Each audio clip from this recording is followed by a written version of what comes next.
here we're at the end of the New York Auto Show with Karl Brauer from Karl Book. And Karl, we were just talking. It was an impressive show. Huh? A lot of debuts. I mean, this is quite a lineup. They had a great parade of global debuts at the New York show. I've never seen this many critically important cars in the Big Apple at a single show like this. So if you have to name one that is like the most important car, I mean, not the one you like, but like the most important for a brand, what would you say?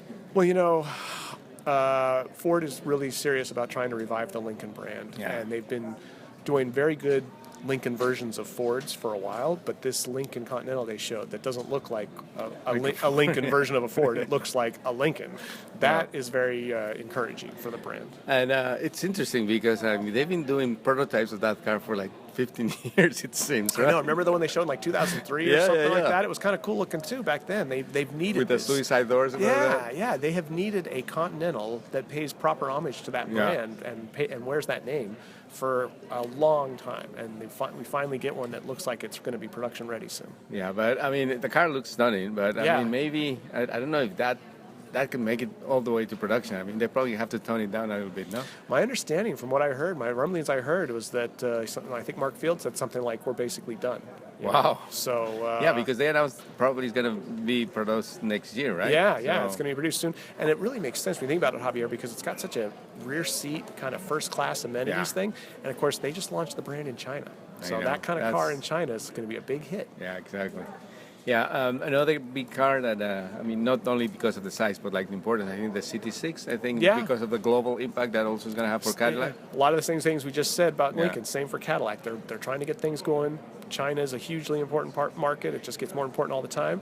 And here comes the CT6, a 7 Series S-Class competitor. Yeah. Lots of room, although I'm impressed by the numbers they're talking about. When they talk about the weight of the vehicle versus the horsepower, it could be quite dynamically fun to drive. Fun to drive. Yeah, exactly. That's what I'm hoping. And a lot of technology. I mean, a lot of tech.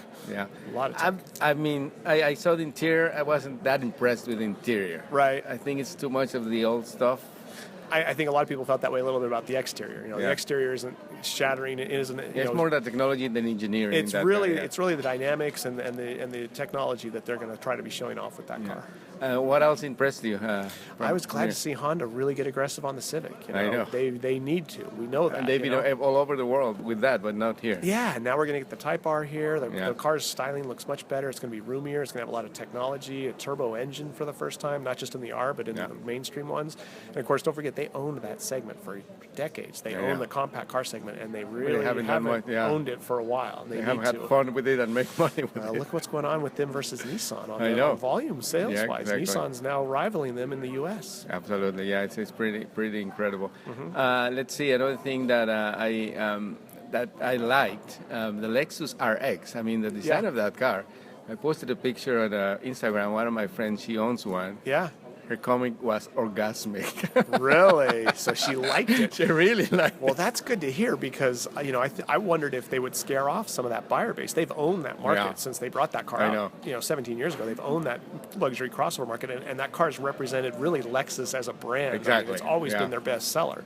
So you don't want to scare away it's a goose and golden egg. You don't want to break it, but they have to be more aggressive. They have to evolve too, yeah. And they and we know Kia Toyota, who runs both divisions. Obviously, he needs more passion and emotion in the cars. He knows that, and so we're seeing the RX reflect that. So finally, I know the Kelly Blue Books does their own awards, but what do you think of the hat trick from Mercedes-Benz in the World Car of the Year award? 3 cars. That brand has done a lot of great stuff recently. I think a lot of people, myself included, would feel like Audi has really elevated itself over the last 10 years, but Mercedes has also been very impressive. Big push, Yeah, they've really pushed to try to maintain and further cement their reputation and globally. And that's the thing. They won World Car. Globally, they've got some great reach with that brand. And they're going to extremes. I don't know if they're true, the rumors about a pickup Mercedes-Benz. Yeah. Apparently, you're going to be made by Nissan. A Nissan-produced pickup with a Mercedes badging.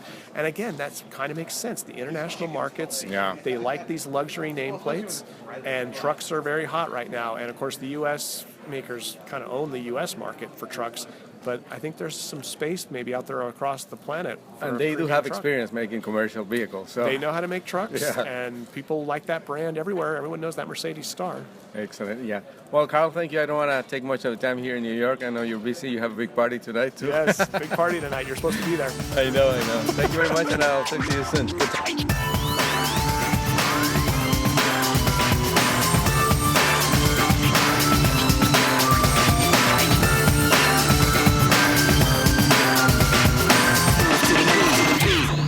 Este programa fue una producción de National Latino Broadcasting.